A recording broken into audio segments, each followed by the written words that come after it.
ನಮಸ್ಕಾರ sir. Sir ನಿಮ್ಮ ಹೆಸರು? ನಂಜೇಗೌಡರು. ಯಾವ ಗ್ರಾಮ ಪಂಚಾಯತಿಯಿಂದ ಗೆದ್ದಿರೋ? ಹೊನ್ನೂರು ಗ್ರಾಮ ಪಂಚಾಯತಿ. ಹೊನ್ನೂರು ಗ್ರಾಮ ಪಂಚಾಯತಿಯಿಂದ ಗೆದ್ದಿರೋ. ಹೌದು ಸರ್. ಎಷ್ಟು ವರ್ಷದ ರಾಜಕೀಯದ ಅನುಭವ ಇದೆ ಸರ್? ಸರ್ 3 ವರ್ಷದ ರಾಜಕೀಯ ಅನುಭವ ಇದೆ. ಏನು ಅನ್ನಿಸ್ತಾ ಇದೆ ಸರ್ ರಾಜಕೀಯ ಜೀವನ? ರಾಜಕೀಯ ಜೀವನ ಚೆನ್ನಾಗಿದೆ ಅಂತ ಅನಿಸ್ತಾ ಇದೆ.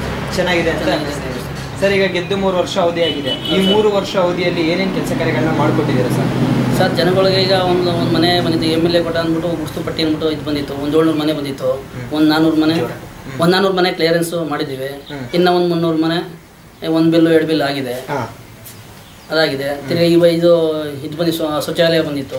ಶೌಚಾಲಯದಲ್ಲಿ ಅದು ಒಂದು 180-200 ಕೊಟ್ಟಿದ್ದೀವಿ. ಈಗ ಶೌಚಾಲಯ ಅದು ಒಂದು ಕ್ಲಿಯರೆನ್ಸ್ ಆಗಿದೆ. ಈಗ ಶೌಚಾಲಯ ವ್ಯವಸ್ಥೆ ಎಲ್ಲ ಆಗಿದೆ ಸರ್. ಇಲ್ಲಿವೆ ಈಗ ಒಂದು ರೋಡಿನ ಕಾಮಗಾರಿಕೆ ಆಗಿರಬಹುದು, ಒಳಚರಂಡಿ ವ್ಯವಸ್ಥೆ ಆಗಿರಬಹುದು, ಯಾವ ರೀತಿ ಇದೆ ಸರ್? ಸರ್ ಅದು ಮಾಡಬೇಕು ಅಂತ ಅನಿಸ್ತಾ ಇದೆ. ನಮ್ಮ ಪಂಚಾಯತಿ ಏನು ಒಂದು ಸವಲತ್ತು ಬರುತ್ತೆ, ಆ ಸವಲತ್ತು ಮುಖಾಂತರ ನಾವು ಮಾಡಿಸುವಂತ ಇದು ಮಾಡಿದ್ದೀವಿ. ತಿರುಗಿ ಮಾಡಿಸ್ಬೇಕು ಅಂತ ಅನಿಸ್ತಾ ಇದೆ. ಈ MLA ಕಡೆಯಿಂದ MLA ಕೋಟ ಆಗುತ್ತೆ ಅಂದ್ಬಿಟ್ಟು ಮಾಡಿಸುವನ್ನು ಮುಂದೆ ಮಾಡುವನ್ನು ಭರವಸೆ ಇದೆ ಸರ್. ಅದೇ ಮಾಡಬೇಕು ಅಂತ.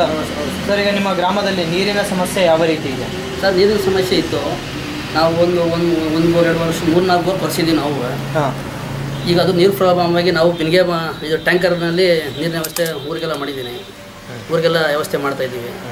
ಅದು ಅದೇ ರೀತಿ ನೀರಿಂದ ಇದನ್ನೇ ಸ್ವಲ್ಪ ಸಾಲ್ವ್ ಮಾಡಿದ್ದೀವಿ.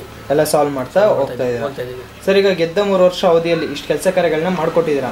ಇನ್ನು ಮುಂದೆ 2 ವರ್ಷ ಅವಧಿ ಇದೆ ಸರ್. ಈ 2 ವರ್ಷ ಅವಧಿಯಲ್ಲಿ ಏನೇನು ಕೆಲಸ ಕಾರ್ಯಗಳು ಮಾಡಬೇಕು ಅಂತ ಅನ್ಕೊಂಡು ಸರ್? ನಮಗಲ್ಲಿ ಸರ್ಕಾರದಿಂದ ಸವಲತ್ತು ಏನೇ ಬರುತ್ತದೆ ಅದೆಲ್ಲ ನಾವು ಜನ ಸೇವೆ ಮಾಡಬೇಕು ಅಂತ ಮಾಡಿ ಡಿಸೈಡ್ ಮಾಡಿದ್ದೀವಿ. ಜನಸೇವೆ ಇದೇ ರೀತಿ ಮುಂದಕ್ಕೆ ಮಾಡ್ಕೊಂಡು ಹೋಗ್ತೀವಿ.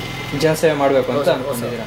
ಸರ್ ಈಗ ನಿಮ್ಮ ಗ್ರಾಮದಲ್ಲಿ ಬೀದಿ ದೀಪದ ವ್ಯವಸ್ಥೆ ಎಲ್ಲ ಯಾವ ರೀತಿ ಇದೆ ಸರ್? ಬೀದಿ ವ್ಯವಸ್ಥೆ ಏನಿಲ್ಲ. ಮಾಮೂಲಿ ಈಗ ಅದು ಲೈಟಿಂಗ್ಸ್ ಆಗಿರ್ಬೋದು, ಒಂದು ನೀರೇ ಆಗಿರ್ಬೋದು, ಯಾವುದು ಪ್ರಾಬ್ಲಮ್ ಇದೆ ಎಲ್ಲ ಕೆಲಸ ಕ್ಲಿಯರ್ನೆಸ್ ಮಾಡ್ಕೊಂಡು ಹೋಗ್ತೀವಿ.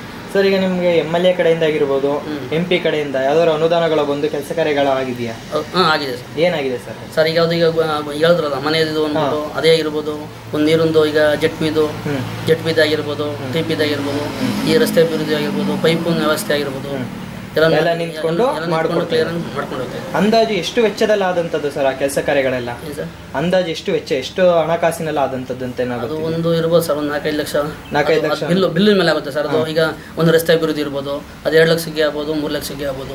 ಒಂದು ಪೈಪ್ ಲೈನ್ ಇರ್ಬೋದು, ಪೈಪ್ ಲೈನು 3 ಲಕ್ಷ ಆಗ್ಬೋದು, 4 ಲಕ್ಷ ಆಗ್ಬೋದು. ಇದ್ರ ಮೇಲೆ ಅಂದಾಜು ವೆಚ್ಚದ ಮೇಲೆ ನೋಡಿ ಮಾಡಿಕೊಡ್ತಾ ಇದ್ದೀವಿ. ಸರ್ ಈಗ ನೀವು ಈ ರಾಜಕೀಯ ಜೀವನಕ್ಕೆ ಬರೋಕ್ಕೆ ಯಾರಾದರೂ ಗುರುಗಳು ಅಂತ ಯಾರು ಇದ್ದಾರಾ ಸರ್? ಅದು ನಮ್ಮ ಜನನೇ, ಊರಿನ ಜನರೇ ನಿಮಗೆ ಗುರುಗಳಾಗಿದ್ದು ಇದು ಮಾಡಿದ್ದಾರೆ. ಊರಿನ ಜನ ಅಲ್ಲಿಗೆ ನೀವು ಈ ಸ್ಥಾನಕ್ಕೆ ಬರಬೇಕಾದ್ರೆ ನಿಮ್ಮ ಗ್ರಾಮದ ಪ್ರತಿಯೊಬ್ಬ ಜನತೆಯ ಕಾರಣ ಅದು ಸರ್. ಜನತೆ ಆಗಿರ್ಬೋದು, ಸದಸ್ಯರುಗಳಾಗಿರ್ಬೋದು, ನಮ್ಮ ಊರಿನ ಮುಖಂಡರಾಗಿರ್ಬೋದು, ಎಲ್ಲ ಸೇರಿ ಊರಿನ ಇದಕ್ಕೋಸ್ಕರ ನಾವು ದುಡಿತಾ ಇದ್ದೀವಿ. ಆ ರಾಜಕೀಯದಲ್ಲಿ ನಾವು ಗೆದ್ದು ಇದು ಮಾಡಿದ್ರೆ ನಾವು ಒಂದು ರಾಜಕೀಯಕ್ಕೆ ಬರಬೇಕಾದ್ರೂ ಜನನೇ ಕಾರಣ.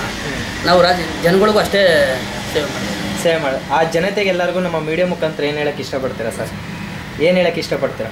ಈಗ ಜನಗಳಿಗೆ ಈಗ ನಾವು ಏನು ಮಾಡಬೇಕು, ಜನ ನಮ್ಮ ಮಾಡಿದ್ರಿಂದ ಜನಗಳಿಗೆ ನಾವು ಇದು ಮಾಡಿ ಹೇಳ್ಬೇಕು, ಹೇಳ್ಬೇಕು. ಕೃತಜ್ಞತೆ ಹೇಳೋಕ್ಕೆ ಇಷ್ಟಪಡ್ತೀನಿ. ಇಷ್ಟು ಕಾಲ ನಮ್ಮ ಜೊತೆ ಮಾತಾಡೋದಕ್ಕೆ ಧನ್ಯವಾದಗಳು.